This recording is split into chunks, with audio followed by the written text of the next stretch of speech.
Isla. Daniel. I got to check out a little bit of Pacific Drive. Heck yeah. Hands off, unfortunately. It's a little Discord thing. But at the same time, I kind of realized that this was like a very talky kind of preview anyways. So like Sure. they kind of did a little bit of a run. And then they were just kind of messing with the car in the garage in the background while they told us a bunch of stuff that you probably wouldn't see, in one run or In a 5 10 runs or yeah. 10 runs. Yeah. It's good to get a lot more of the info behind this game. And if you're not aware of what Pacific Drive is, this is coming from Ironwood Studios. There's some devs there who worked on BioShock, Mafia, Infamous, and Don't Starve, which I think is really important for this kind of game. Okay, yeah. And a friend of mine, Carrie, works with them too. Oh, nice. Yeah.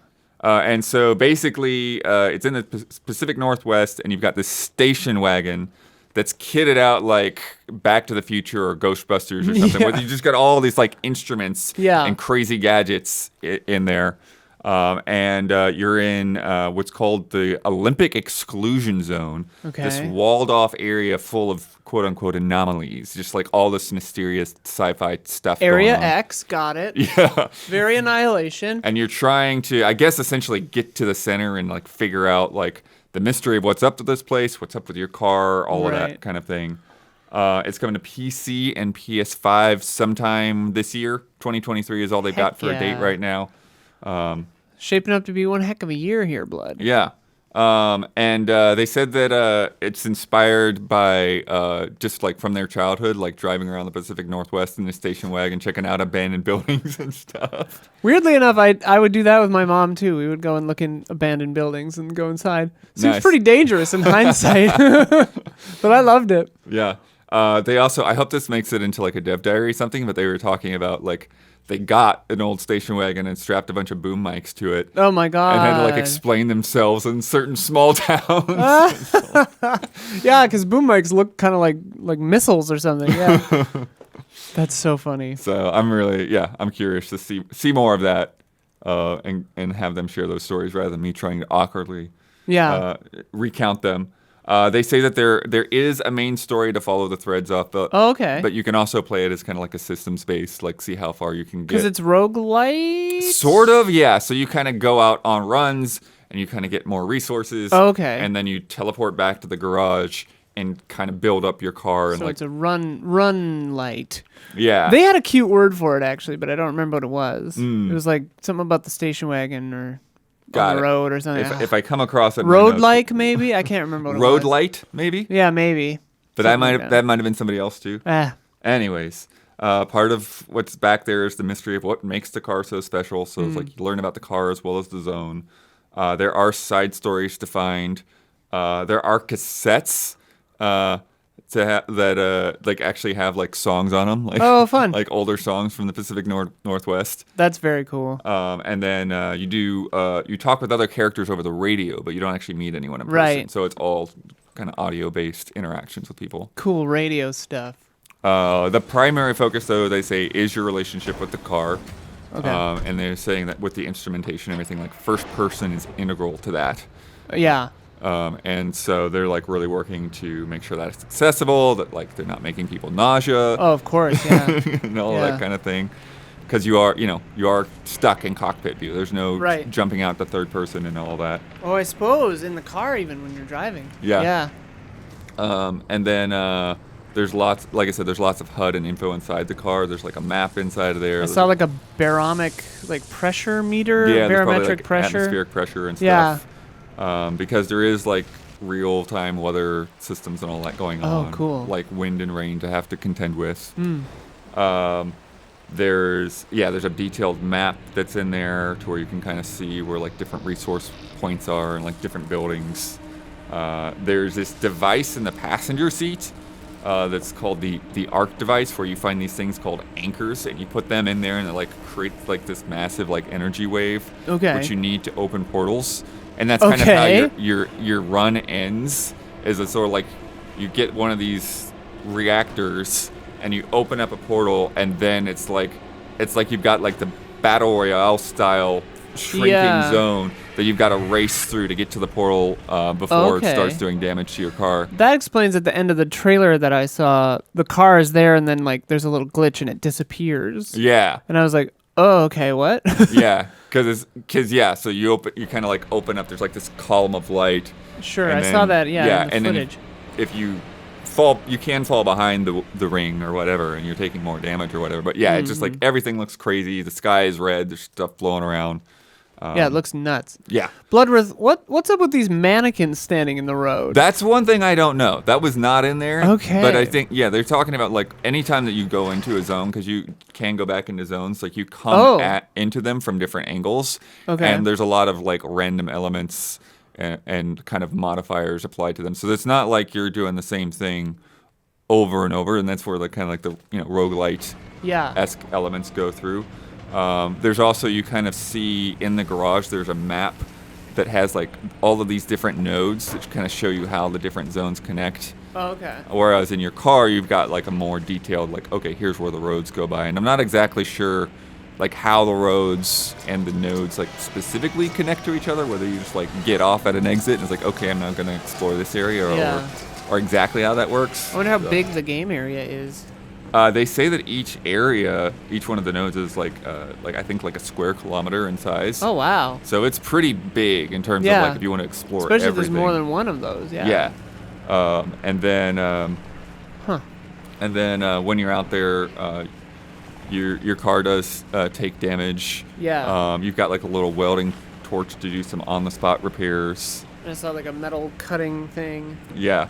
There's like this grinder thing to where like you can go up to old cars and like grind them up for resources. Right. I thought like in the footage it shows them like cutting a door and I'm like, oh cool, you're getting a new door, and then it just shatters into pieces. I was like, oh, you're gathering resources. Okay.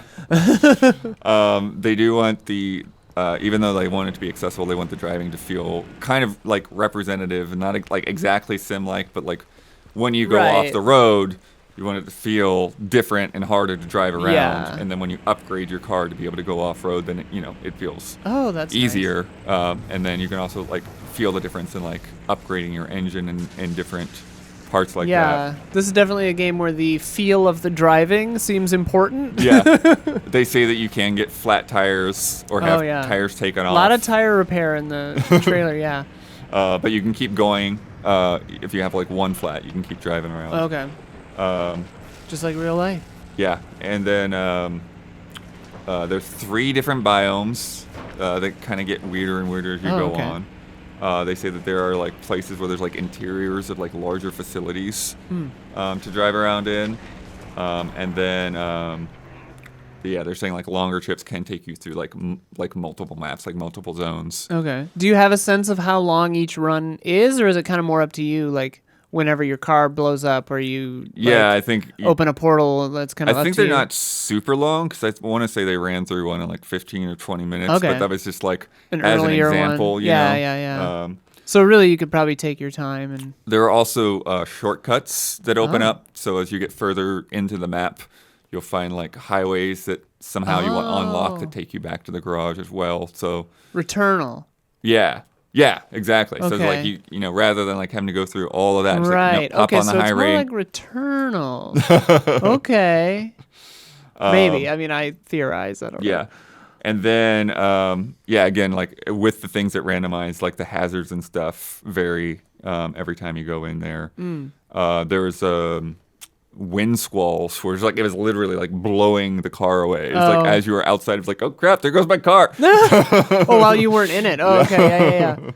I noticed electricity seems to play a big theme. Like there are spiky metal energy balls. Those things are called bunnies. And I asked them, and it's like, did bunnies come from dust bunnies? And they're like, yeah, that's exactly what that's the first thing I thought of too, actually. So that fits. Yeah, and it just there's like balls of just like scrap metal or whatever, but they've got like a light on the inside, so it's they're like sort a of rebar sentient. Tumbleweed. Yeah, exactly. Yeah. And they're one of several types of anomalies. Okay. Another one is, so those will like latch onto your car and like suck energy out of it. Okay, yeah. So you want to like get out and them clear them off. Yeah. There's another one called a pickpocket, and this thing will float over you, and it'll have like a tendril that comes down and like take Okay. a part off your car. So when I was watching, I came and took one of their doors off. I think I saw that in the trailer or the B-roll. Yeah. Yeah, Like a and then flying robot they're thing. saying it could take your roof rack, which would be even more significant because that's where like you're storing all your supplies and stuff. Oh, So they can come no. just like rip off all your supplies. But they are also saying that like you can learn to use them to your advantage. So you could get a pickpocket to take the bunnies off of your car. Oh. I don't exactly know how. That's cool. So it sounds like there's a lot of room for upgrading. And I Yeah. mean, I guess that makes sense because, like, they show many permutations of stuff you can put on your car. Yeah, well, that was what was funny is because we had like a Discord chat to put questions into, and like I had asked the question of like, okay, well, like, can you make your car look all that different or whatever? And then before they'd got to my question, the guy that was like running the demo was like just started like screwing around with everything they could on the car to basically show me what you Yeah, could. it looks pretty wild.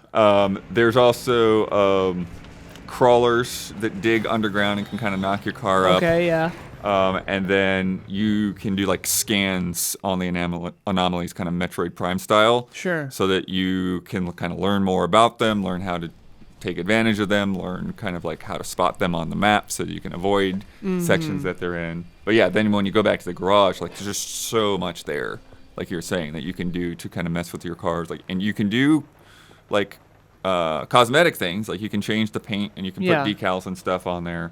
But then you also have all these stations, like invention stations, where you can like put on like turbo boosts and like bigger gas tanks and like, make your gas pump put the gas in faster. Oh, wow. And there's different damage types, so you have like different types of paneling to protect you from like an electrical storm. I noticed or- the different, yeah, because some Yeah. of it's more like a grate and some of it's more like armor. Yeah. Okay, that makes sense.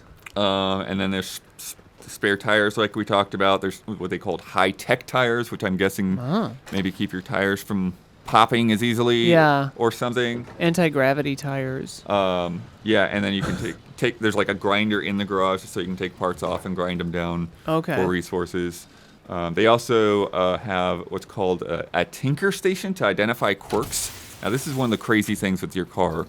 I don't know if your car's haunted or what. But they're saying that like everybody's car has different quirks that you need to identify. And so like things for like, oh, you turn the headlights on and then all of a sudden like it honks at the same time.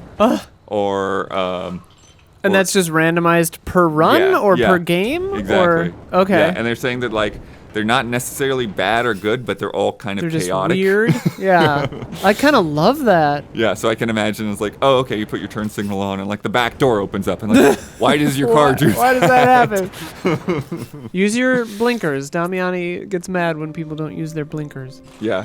They also say that So do I. They kind of give you, they kind of give you like a tutorial round, but then they don't constantly remind you of everything. Sure. And so they say that like it gives opportunities for people to shoot themselves in the foot, so that you can go out and forget to charge the battery or go out without any headlights, and then like, okay, now you're stuck out dark, dark with no headlights. Gets dark in the Pacific Northwest. But there is a dumpster by the garage, so that like you're never stuck without the basics. Oh, okay. You can always okay. just like rummage That's- through the that's dumpster and find nice. something that you could use. That's nice. And then, yeah, like I said, there's like a lot of freaky stuff in the B-roll that like they didn't explain. Like, why is there that Yeah. bridge with all these orange pods on it? Yeah. I don't know. Why are there mannequins that look like they're Hearts are glowing. bombs or something Yeah, in their like, chest? yeah. I don't know. But That's so weird. And I love the idea if each run has just kind of different things like that and you have to figure it out. yeah.